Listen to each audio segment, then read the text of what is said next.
یہ بل متنازع بن چکا ہے اور اس سے یہاں کے امن و امان کو خطرہ ہے. کچھ لوگ مٹھائیاں بانٹ رہے ہیں، جشن منا رہے ہیں، اور آپ دیکھ لیں کہ سوشل میڈیا پر ٹویٹر ہو، فیس بک ہو، یوٹیوب ہو، وہاں پر ایک مخصوص تکفیری گروہ کی جس کی پوری تاریخ گواہ ہے وہ اس کے اوپر خوشمت ہزار کافر کی صحبت سے زیادہ مضر ہے کہ یہ مسلمان بن کر کفر سکھاتا ہے. خصوصاً وہابیہ، دیوبندیہ جن کی جماعت موجود ہے، سینیٹر مولانا عبدالغفور حیدری صاحب اور مولانا فضل الرحمان صاحب، ان کی جماعت دیوبندی، یہ مرتد ہیں کہ اپنے آپ کو خاص اہل سنت والجماعت کہتے ہیں، حنفی کہتے ہیں، چشتی نقشبندی بنتے، نماز روزہ ہمارا سا کرتے ہیں، ہماری کتابیں پڑھتے پڑھاتے اللہ اور رسول کو گالیاں دیتے ہیں. یہ سب سے بدتر زہر قاتل ہے. ہوشیار، خبردار مسلمانوں، اپنا دین و ایمان بسم اللہ الرحمن الرحیم. معزز سامعین و ناظرین، آپ نے اس ویڈیو کو ملاحظہ فرمایا ہے جس میں یہ شخص آپ کے سامنے اس نے جو کچھ کہا آپ نے وہ سنا ہوگا. اب ایسے لوگ کہاں سے آتے ہیں، یہ کون ہیں، ان کا مشن کیا ہے، ان کا نظریہ کیا ہے؟ اس کا نام ہے کہنے کو تو یہ اپنے آپ کو سنی کہلاتا ہے، لیکن پوری دنیا جانتی ہے کہ نور اللہ شوستری کی اولادیں ابھی بھی اس دنیا میں موجود ہیں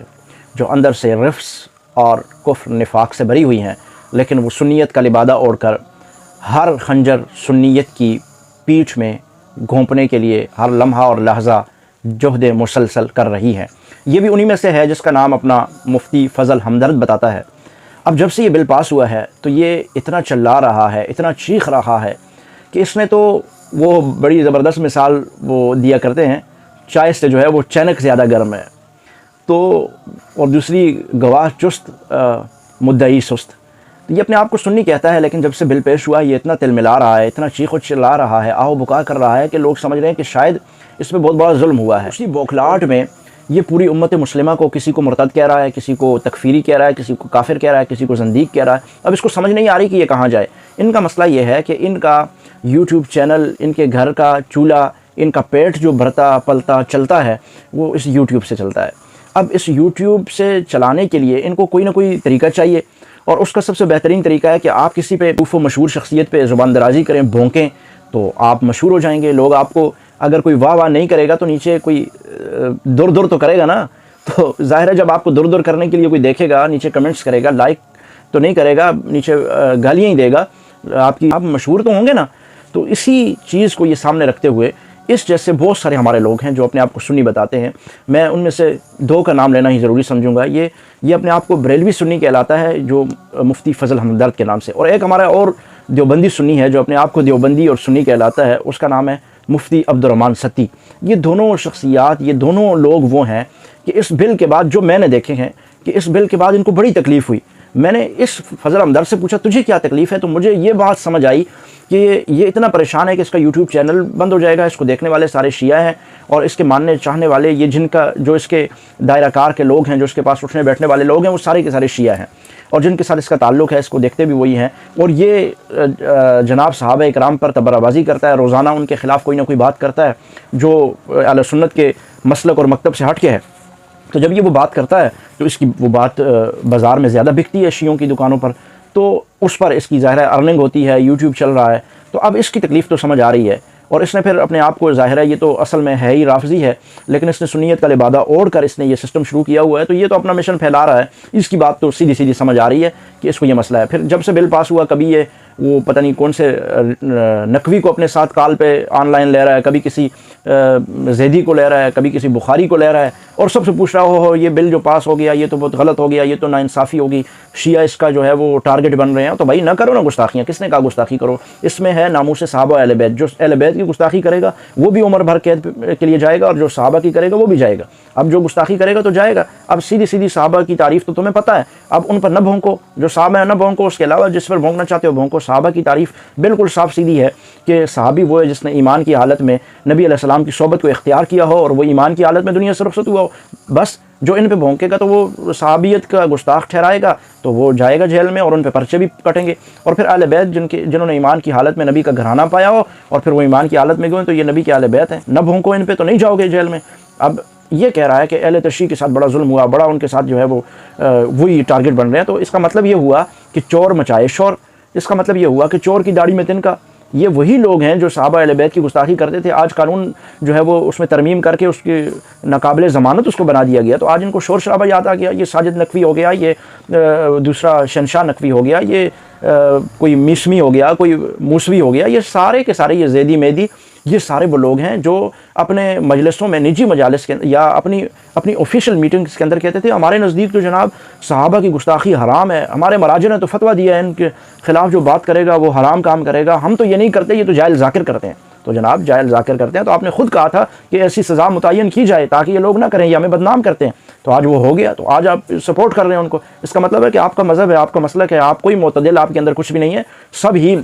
وہ ہاتھی کے دان دکھانے کی اور کھانے کی اور سارے کے سارے تم منافق ہو، جاہل ہو، سارے کے سارے گستاخ رسول ہو، سارے کے سارے گستاخ صحابہ اہل بیت ہو۔ آج وہ بل پاس ہوا تو آج تم جو ہے بلی تھیلے سے باہر آ گئی ہے، یہ اس کا آنا تو بنتا ہی تھا، یہ تو ان کا زر خرید ہے، کبھی ایران اور کبھی جو ہے وہ اصفہان اور کبھی کہاں اور کبھی کس کی مجلس میں بیٹھا ہوتا ہے، کبھی کون سے شہنشاہ نقوی کی گود میں ہوتا ہے اور کبھی ساجد نقوی کی گود میں ان کے انٹرویو کر رہا ہوتا ہے اور کہتا ہے کہ میں تو جناب میں تو وہ اتحاد کی بات کرتا ہوں، میں تو اتحاد بڑھا رہا ہوں اور شیعہ کا حقیقی چہرہ لا رہا ہوں۔ تو حقیقی چہرہ بتاؤ نا وہ کتنے بڑے گستاخ ہیں۔ تو جناب اس کی گستاخی، اس کا شور شرابہ، اس کے تل ملاٹ تو سمجھ آ رہی ہے، لیکن مفتی عبد الرحمن ستی کی جو پریشانی ہے وہ سمجھ سے بالا تر ہے، کیونکہ اس کے تو یوٹیوب بھی نہیں چل رہا بیچارے کا، اس کی تو بیچارے کی فیس بک بھی نہیں چل رہی، پھر بھی وہ روزانہ کی بنیاد پر ایک نئے صحابہ اکرام کے متعلق جو ہے وہ بھونڈے اعتراضات سامنے لا رہا ہے، کبھی اس بل پر لا رہا ہے، کبھی شیعہ کو مضبوط کرنے کے لیے وہ کبھی کیا کر رہا ہے۔ لیکن مجھے جہاں تک ایک بات سمجھ آئی ہے وہ یہ بات سمجھ آئی ہے کہ پچھلے محرم میں اس نے یزید کو، دیکھیے جانیے اس بات کو، میرا اختلاف کسی بھی عام شخصیت سے نہیں ہے، جو مجرم ہے وہ مجرم ہے، جو ملزم ہے وہ ملزم ہے، وہ ایک سیدھی سی بات ہے، میں اس بات میں نہیں پڑھنا چاہتا، لیکن اس نے پچھلے محرم میں صحابہ سے ہٹ کے جب آپ کسی اور کے دفاع میں جاؤ گے نا تو آپ بہت بڑی ہلاکت کا اور بہت بڑے جو ہے وہ چیلنجز کا سامنا کرو گے۔ تو میں یہ کہنا چاہ رہا ہوں کہ اس نے پچھلے محرم کے اندر اس طرح بلیک بورڈ پہ، وائٹ بورڈ پہ، بڑے بورڈوں پہ نقشے بنا کر یزید کو جو ہے اس کا کوئی جرم نہیں ہے، وہ اس معاملے میں کربلا میں بالکل شامل نہیں ہے، وہ تو بالکل صاف ہے، پاک ہے، اس نے وہ نقشے بنا کے لوگوں کو سمجھانے کی کوشش کی۔ تو اس نے یہ سمجھا تھا کہ سنی دھڑا دھڑ جو ہے وہ میرے یوٹیوب چینل پہ بھی آئیں گے اور میں بھی بڑا ایک راتوں رات مشہور ہو جاؤں گا، لیکن وہ تو سنیوں نے کیا نہیں، کیونکہ سنیوں کے اندر عقل ہے، وہ کیا کہتے ہیں کہ سنا کے سنی نہیں ہے، وہ کتابیں پڑھتے ہیں، وہ دیکھتے ہیں، وہ نبی علیہ السلام کے صحابہ کی سیرت کو دیکھتے ہیں، حضور علیہ السلام کی سنت کو دیکھتے ہیں، قرآن کو دیکھتے ہیں، تو لہٰذا مفتی عبد الرحمن ستی کی دال تو نہیں گل سکی وہاں پہ۔ تو پھر اس نے نیکسٹ آئندہ محرم کیا سوچا، اس محرم ابھی جو جاری ہے اس محرم میں اس نے کہا کہ سنیوں سے تو مجھے فیم نہیں مل سکا، چلو ایک نیا راستہ اختیار کرتے ہیں۔ پھر اس نے اس دفعہ کیا کہ حضرت سیدنا معاویہ رضی اللہ تعالیٰ عنہ پہ تب جو ہے وہ الزامات شروع کر دیے کہ انہوں نے وہ خطا پہ تھے، انہوں نے غلط کیا، حالانکہ اس کا کہنا تو یہ ہے کہ میں نے سیدنا معاویہ پہ کتابیں لکھی ہیں۔ اور بھائی کتابیں لکھی تو عبداللہ اندلسی نے، اگر کسی نے اس کا نام سنا ہو، عبداللہ اندلسی، اس نے اپنے 20 سال اپنی زندگی کے آدھے سے زیادہ حصہ جو ہے وہ شیخ الحدیث اور بڑی بڑی کتابیں پڑھانے میں لگا دیا، اور آخر میں جو ہے وہ ایک عیسائی یہودن لڑکی کے عشق میں مبتلا ہوا اور اس کے خنزیر چرایا کرتا تھا، جس لاٹھی کے ساتھ جس نے 50 سے زائد عرصہ جس لاٹھی پہ وہ خطبہ دیا کرتا تھا، اسی لاٹھی کو لے کر وہ ایک یہودی عیسائی لڑکی کے اس کے عشق میں مبتلا ہو کر اس کے خنزیر چرایا کرتا تھا۔ تو کسی وقت بھی کوئی بھٹک سکتا ہے، تو نے اگر ایک کتاب لکھتی تو کیا ہو گیا، تو نے کتاب لکھی لیکن تجھے وہاں سے بھی فیم نہیں مل سکا، تو نے پھر یزید کے حق میں جو ہے وہ بڑے بڑے نقشے بنائے، اس سے بھی فیم نہیں مل سکا۔ اب سیدنا معاویہ رضی اللہ تعالیٰ عنہ پہ شروع ہو گیا، پھر وہ پریشر آیا تو اس نے اپنی پوسٹیں وغیرہ ڈیلیٹ کی، ویڈیوز ڈیلیٹ کی، اور پھر اسی طرح آگے جا کر اس نے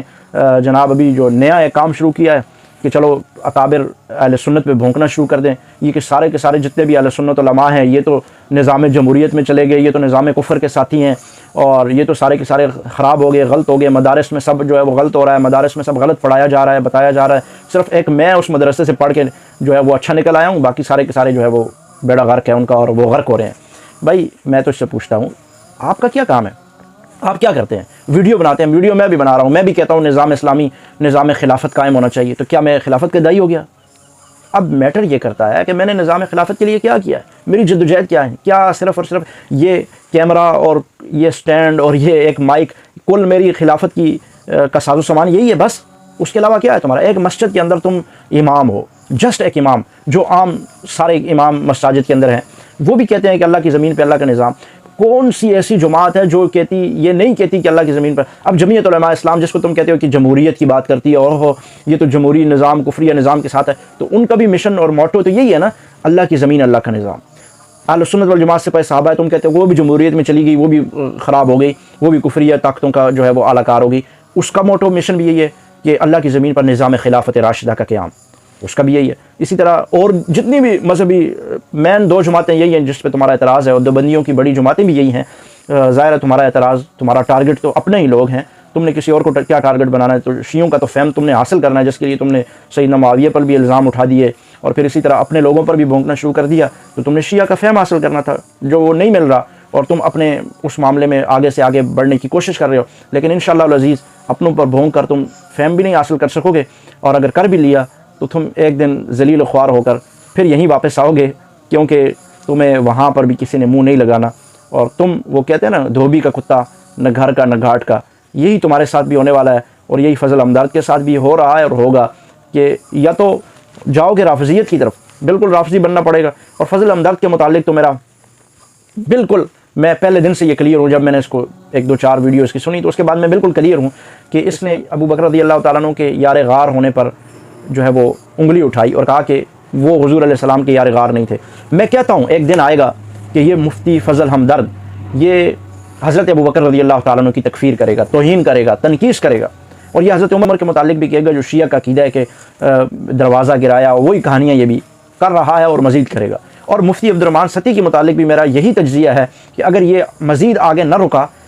اسی فہم کے چکر میں, اگر سنیوں نے اس کو فہم نہ دیا نا میں بتا رہا ہوں سنیوں آپ کو, اگر تم لوگوں نے اس کو فہم نہ دیا, تم نے اپنے اندر اس کو مشہور نہ کیا, تو دیکھ لینا ایک دن وہ آئے گا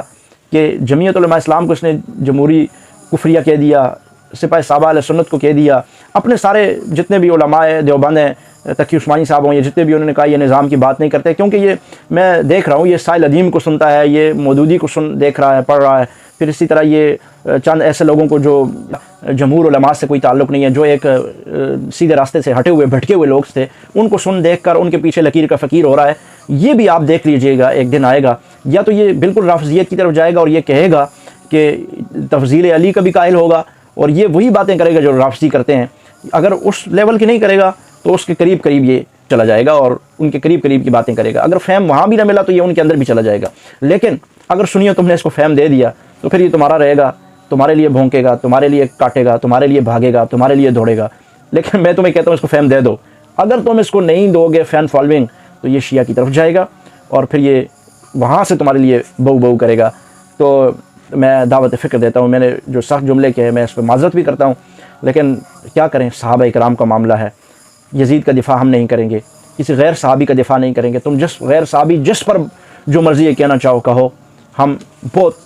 ہلکا, اگر ہمارا ظاہر ہے کچھ نہ کوئی ہماری دوسری رائے ہوئی تو اس رائے کو پیش کریں گے, لیکن کبھی کوئی سخت جملہ سخت لفظ نہیں استعمال کریں گے. لیکن صحابہ کرام کے متعلق کوئی غلط جملہ بولو گے, ہلکا جملہ بولو گے, بے شک تم پوسٹوں کو ڈیلیٹ بھی کر دو گے, لیکن تم نے ایک دفعہ ہمارے دلوں پر وہ ضرب لگائی صحابہ پر انگلی اٹھا کر, لہٰذا اب اس دل میں تمہارے لیے کبھی محبت نرمی نہیں آ سکتی. کیوں کہ صحابہ اکرام کی صفت بھی یہی تھی, اشداء علی الکفار رحماء بینہم. ہم بھی یہی چاہتے ہیں کہ ہر مسلمان سنی کے اندر بھی یہ صفت ہو, اشداء علی الکفار رحماء بینہم. جو کفار کا ساتھی ہے ان کے لیے نرم گوشہ رکھتا ہے, ان کو مضبوط کرتا ہے, وہ بھی ان کی صف میں شامل ہے, اور اس کے ساتھ بھی سختی ہونی چاہیے. اور جو آپ کا ہے, جو آپ کی طرف ہے, جو آپ کی بات کرتا ہے, جو صحابہ کے والی صفت مطلب جو دین اسلام کے لیے نرم گوشہ رکھتا ہے اور دین اسلام کو فائدہ پہنچاتا ہے, وہ کسی مسئلہ کسی جگہ سے ہو, وہ اس کے ساتھ رحماء بینہم والا عمل رکھا جائے گا. اللہ تعالیٰ سے دعا ہے اللہ تعالیٰ اس طرح کے گمراہ لوگوں کو بھی ہدایت نصیب فرمائے, اور اگر ان کی قسمت میں ہدایت نہیں ہے تو اللہ تعالیٰ ان کو ایک طرف کر دے تاکہ یہ بالکل رافضی ہو جائیں اور امت کو پتہ چل جائے کہ یہ رافضی ہیں, اور امت پھر ان کو اسی نظر سے دیکھے جس سے رافضیوں کو دیکھ رہی ہے.